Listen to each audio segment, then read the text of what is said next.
साथियों, दिल्ली में चुनाव का बिगुल बज चुका है और दिल्ली के पूर्व मुख्यमंत्री और वर्तमान मुख्यमंत्री दिल्ली में भ्रम का, झूठ का हर दिन कोई नया जाल बिछाने की कोशिश करते हैं। अब वर्तमान मुख्यमंत्री ने 5 जनवरी को चिट्ठी लिखी और चिट्ठी लिखकर ये कहा कि दिल्ली के जाटों को केंद्रीय मंत्रिमंडल द्वारा दिल्ली में आरक्षण नहीं दिया गया है। साथियों, ये विषय संवैधानिक है। सबसे पहले इस विषय में समझने की बात यह है कि पिछले 10 सालों तक दिल्ली में पूर्ण बहुमत से जिनकी सरकार रही, उन्होंने कभी भी इस मुद्दे को विधानसभा में या सार्वजनिक मंच पर नहीं उठाया।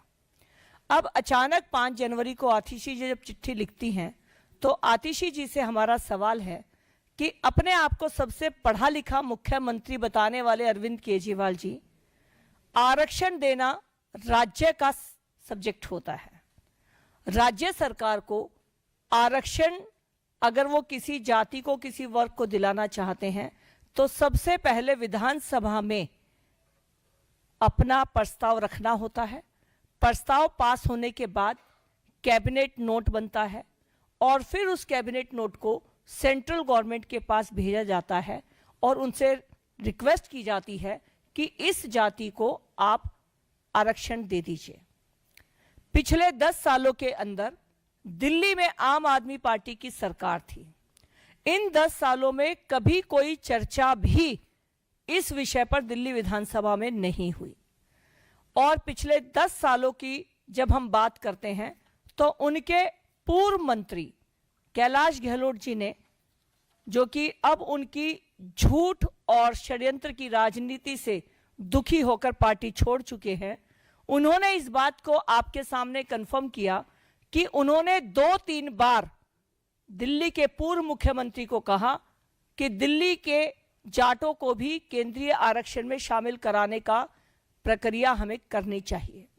बहुत दुख के साथ कहना पड़ रहा है कि जाटों के नाम पर जो व्यक्ति राजनीति कर रहे हैं, उन्होंने कभी दिल्ली में जाटों के हक की आवाज विधानसभा में नहीं उठाई।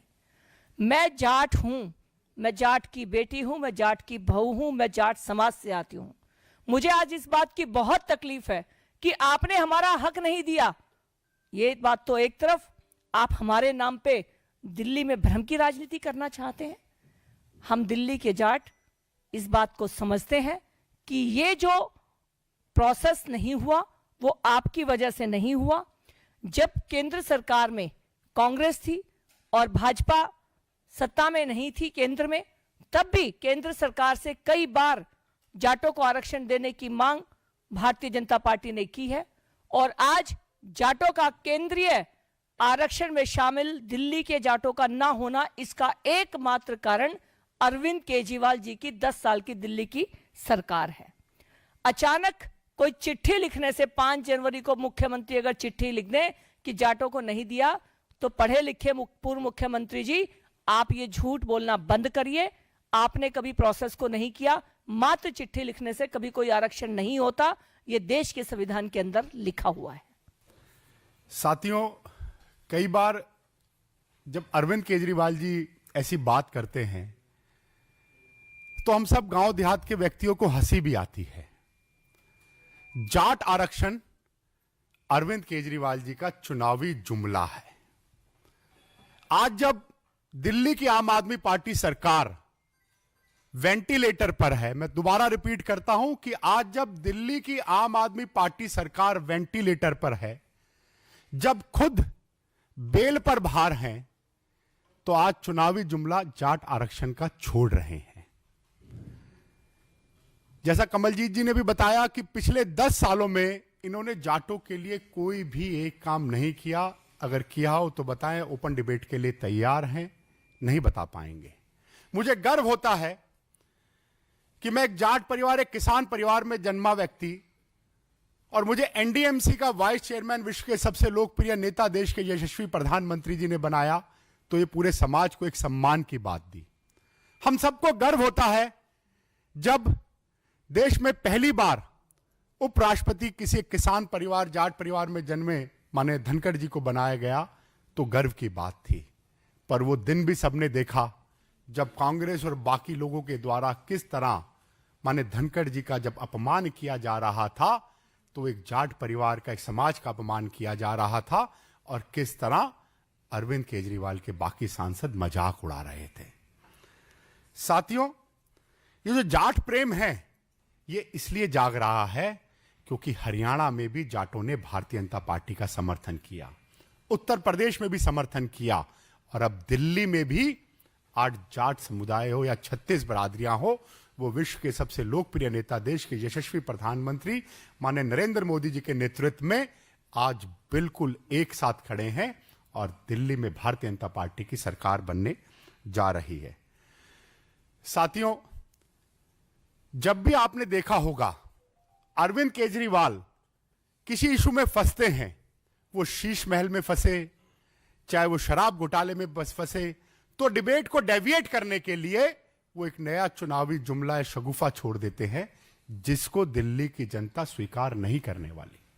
हमें गर्व होता है, और गर्व हो भी क्यों ना, क्योंकि माननीय प्रधानमंत्री जी के अथक प्रयासों से आज हमारे समाज के, हमारे गांव देहात के बच्चे बच्चियां, चाहे उसमें मनु बाकर हो, चाहे उसमें अमन सरावत हो, जब ओलंपिक में तिरंगे झंडे की शान बढ़ा रहे होते हैं तो हमारा सीना चौड़ा होता है और हमारा माथा ऊंचा होता है। साथियों, अगर देश में ओबीसी के लिए, जाट समाज के लिए, किसानों के लिए किसी ने काम किया है तो नरेंद्र मोदी जी की सरकार ने काम किया है। अरविंद केजरीवाल सिर्फ चुनावी जुमले छोड़ते आते हैं और कुछ नहीं करते हैं।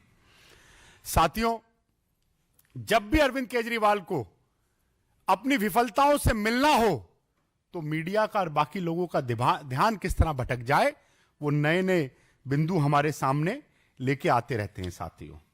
साथियों, मैं सभी चैनलों के माध्यम से अरविंद केजरीवाल जी से पूछना चाहता हूं कि पहली बार जब एनडीएमसी के वाइस चेयरमैन जो एक जाट समाज से आते हैं, एनडीएमसी में माननीय प्रधानमंत्री जी के द्वारा उनको नॉमिनेट करने के लिए फाइल भेजी गई, तो अरविंद केजरीवाल की दिल्ली सरकार थी, मैं ऑथेंटिकली कह रहा हूं, उसको चैलेंज करता हूं अरविंद केजरीवाल जी को, उन्होंने उसको रोक के रखा। तो ऐसे जितने तमाम इशू हुए, और जब राज्यसभा में माने धनखड़ जी के लिए राज्यसभा में चुनाव की बात थी, क्यों नहीं समर्थन किया? इतना जाट प्रेम था। यह सिर्फ चुनावी जुमला है, चुनावी जुमला है, चुनावी जुमला है। दिल्ली की जनता यह जान चुकी है, दिल्ली की जनता यह पहचान चुकी है कि आने वाले विधानसभा चुनाव में पूर्ण बहुमत से भारतीय जनता पार्टी की सरकार बनने वाली है। तो ऐसे कोई जुमले नहीं चलेंगे। अगर इतना ही प्रेम था तो 10 साल में आपने एक बार भी, जब आपकी पूर्ण बहुमत की सरकार थी, आपने इस आरक्षण की बात नहीं करी। मैं एक बात और पूछता हूं अरविंद केजरीवाल जी, बड़े बड़े पैसे और बाकी चीजें लेके तो शायद राज्यसभा की टिकटें आपने दी होंगी, क्या किसी जाट समाज में किसान परिवार से जन्मे व्यक्ति को आपने राज्यसभा का सदस्य बनाने की आपने बनाया? नहीं बनाया।